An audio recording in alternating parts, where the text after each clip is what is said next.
Hello বন্ধুরা, চলে এলাম আবারও একটা ব্লগ ভিডিও নিয়ে। তো আজ হচ্ছে আমাদের এখানে শীতলা মায়ের পুজো। আর দেখো আমি পুজোর ডালা নিয়ে রেডি হয়ে গেছি পুজো দিতে যাবো বলে। তো চলো তোমরা পুরো ভিডিওটা দেখতে থাকো স্কিপ না করে। হচ্ছে আমি একটা জেঠিমার জন্য অপেক্ষা করছিলাম একসাথে পুজো দিতে যাবো বলে। আর আজকে এত গরম পড়েছে যে কি বলবো। ফাইনালি এবার আমরা যাচ্ছি। এই যে জেঠিমা চলে এসেছে। তো আমাদের সাথে আরো একজন যাবে, দেখো এই যে নন্দিনী। তোমরা শুধু একবার ওর হাসিটা দেখো, এইভাবে কে হাসে। চলো ওর হাসিটা সাইডে রেখে এখন আমরা মণ্ডপের দিকে এগিয়ে যাই। আর আজ হচ্ছে আমাদের বাড়িতে রান্না হবে না, যেহেতু শীতলা মায়ের পুজো তাই আমাদের আগের দিন রান্না হয়ে যায়। আশা করি এই নিয়মটা তোমরা সবাই জানো। তো দেখো দেখতে দেখতে আমরা মণ্ডপের অনেকটাই কাছে চলে এসেছি। চলে এলাম মায়ের কাছে। এখানে হচ্ছে হরিনামের দল করেছিল, এবছর এটা প্রথমবার করেছে।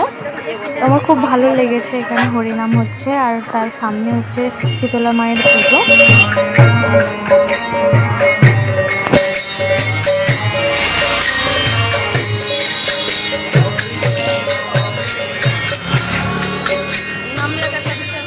কিসের নাম লেখা হবে? এটা হচ্ছে আমার একটা দাদুকে আমি বলছিলাম একটু হাই করে দাও। আর আমি দিদা দাদুদের সাথে মিশতে খুব পছন্দ করি, আমার খুব ভালো লাগে। কারণ সত্যি কথা বলতে আমার দাদু নেই, আর আমার দিদাও 2 বছর হবে মারা গেছে। তো আমার খুব ভালো লাগে দাদু দিদার সাথে গল্প করতে, হাসি ঠাট্টা করতে। তো এখানে আমি দাদুর সাথে খুব ঠাট্টা করছিলাম। আজকে তোমার কেমন লাগছে বলো ফিলিংসটা? বিউটিফুল লাগছে। তো এই যে এটা হচ্ছে পুজো দেওয়ার লাইন। দেখ আমরা প্রথমে এখানে পুজোটা দেব এবং তারপর মায়ের কাছে গিয়ে ধূপবাতি জ্বালাবো।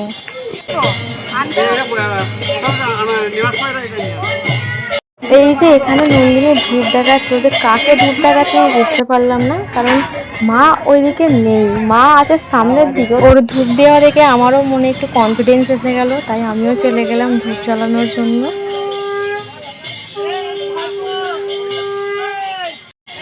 তো আমার ধূপবাতি জ্বালানো কমপ্লিট। আর এখানে আমি মাকে কি বলেছি আমি নিজেও জানি না, আমার এখন ভিডিওটা দেখে মনে পড়ছে না মায়ের কাছে। যাই হোক আমি এখন মাকে বলছি, মা তুমি সবার কল্যাণ করো, সবাইকে ভালো রেখো, সুস্থ রেখো। মা আমাদের মঙ্গলময়ী, আনন্দময়ী, আর আমি জানি মা সবাইকে ভালো রাখবে, সুস্থ রাখবে। বলছি আজ এই বছরে কিসের জল করেছো? এবছরে আমরা একটু ভালো আইটেম করেছি, শুধু রসনার উপরে ছেড়ে দিচ্ছি না, এবছরে অনেক দামি আমরা পুজো দিয়ে আবার দাদুর কাছে চলে এসেছি। এখানে হচ্ছে ঠান্ডার রসনা জল খাওয়ানো হচ্ছিল। আর আজকে অতিরিক্ত পরিমাণে গরম পড়েছে বন্ধুরা। হিমালয় থেকে আনা গাইস, এত ভালো হয়েছে খেতে। এই ভাইপো 27 গ্লাস খেয়ে বসে আছে, এই খেতে পারছে না। জলের টানে প্রত্যেক বছর এইরকম সময় দেখা হবে এটা আশা করছি। দাদুকে টাটা দিয়ে আমরা এখানে প্রসাদের টিকিট নিয়ে নিয়েছি। চলো এবার বাড়ির দিকে যাওয়া যাক। আবার আমরা খানিকক্ষণ পরে আসবো, দুপুরের টাইমটা করে আসবো, কারণ তখন এলে এখানে গন্ডি কাটারা দেখবো এবং বাতাসা ছড়ানো হয়।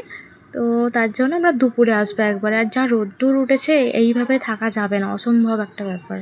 আমার আসতে অনেকটাই লেট হয়ে গেছে বন্ধুরা, এখানে গন্ডি কাটা শেষ হয়ে গেছে, এবার ধুনো পোড়ানো হচ্ছে। আর প্রত্যেক বছরের থেকে এবছরে অনেক কম জনই গন্ডি কেটেছে। আর এখানে এত ভিড় হয়েছে ভিডিওটা আমি ভালো করে করতেও পারিনি। তো পুজো হলো এখানে কমপ্লিট। এবার আমরা আসবো একেবারে রাত্রিরে হবে শীতলা মায়ের গান, মনসা মায়ের গান। আর এই পালা গান আমার ভীষণ ভালো লাগে। দেখো কথা মতো আমি চলে এসেছি আর এখানে শীতলা মায়ের গান আরম্ভ হয়ে গেছে। চলো আর বেশি বকবক করবো না, তোমরা একটু মায়ের গানটা শোনো।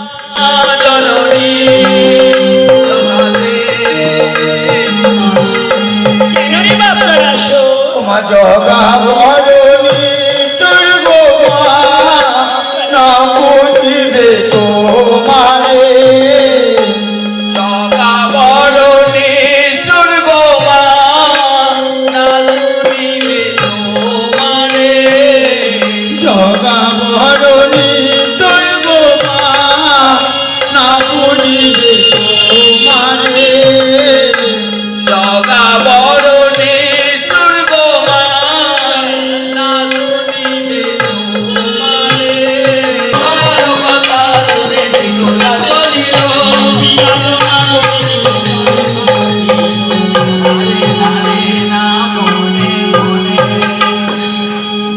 ছোটবেলায় এই যে সংগুলো দেখে আমাদের ভীষণ ভয় লেগে যেত।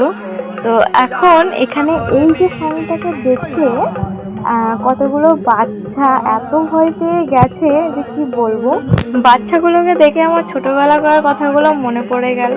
আমি যত না বেশি ভয় পেতাম তার থেকে বেশি আমার ভাই ভয় পেত এই সংগুলোকে দেখে। আজকের এই ব্লগটা তোমাদের কেমন লাগলো আর এই শীতলা মায়ের গান কার কার পছন্দের অবশ্যই আমাকে কমেন্টে জানিও তোমরা।